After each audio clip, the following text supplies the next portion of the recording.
sendiri. Izinkan hamba merayu ibu. Wahai bonda, ibu kandungku. Pernah tak dengar lagu ini? Lagu ini bukan sekadar nyanyian biasa, tetapi luahan rindu seorang anak yang kehilangan kasih sayang ibunya. Assalamualaikum dan salam sejahtera yang dihormati barisan hakim yang teguh integritinya, saksama pertimbangannya, guru-guru dan rakan-rakan sekalian. Nama diberi Dia Raisya binti Zulhasmi, berusia 11 tahun.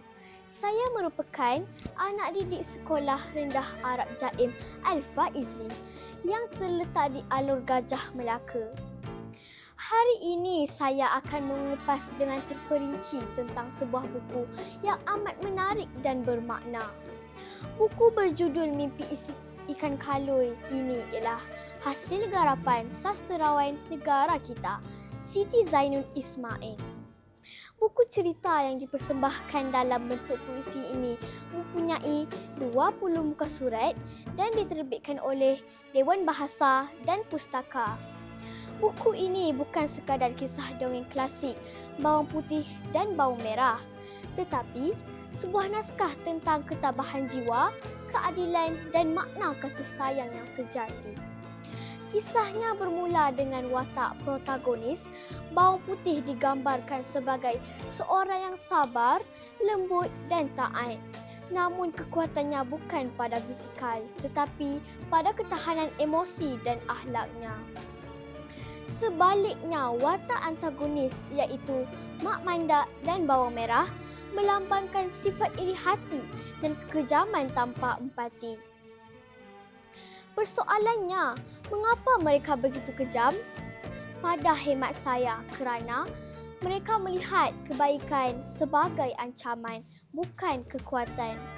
Konflik utama berlaku apabila satu-satunya sumber kasih sayang, bawang putih iaitu ikan kaloi, ditangkap dan dibunuh oleh bawang merah dan Mak Mandak. Di sinilah titik klimaks emosi cerita Mimpi Si Ikan Kaloi. Namun begitu, penulis membawa unsur magis melalui buaian pada pohon beringin. Menjadi simbol bahawa harapan tetap tumbuh walaupun selepas kehilangan. Hadirin yang budiman, gaya bahasa yang digunakan oleh Siti Zainun Ismail bersifat puitis dan simbolik. Contohnya, ikan kaloi bukan sekadar watak, tetapi metafora kepada kasih ibu yang tidak pernah hilang.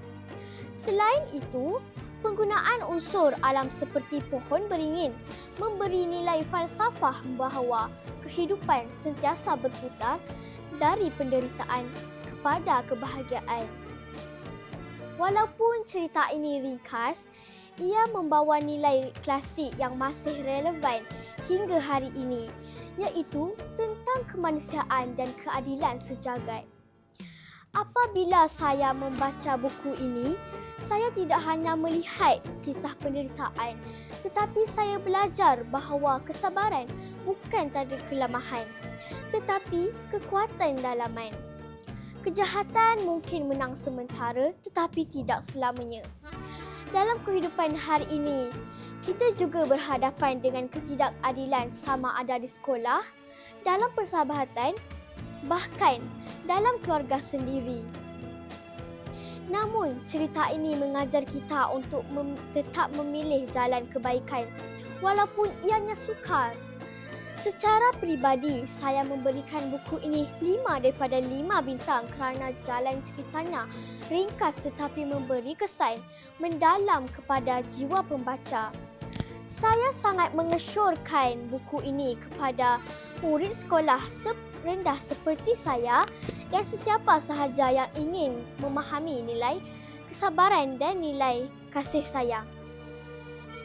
Kesimpulannya, Mimpi Si Ikan Kaloi bukan sekadar cerita dongeng, tetapi sebuah karya yang mengangkat nilai ketabahan, keadilan dan kasih sayang sejati. Ingatlah, kebaikan mungkin lambat dibalas, tetapi ia tidak pernah sia-sia. Sekian, terima kasih.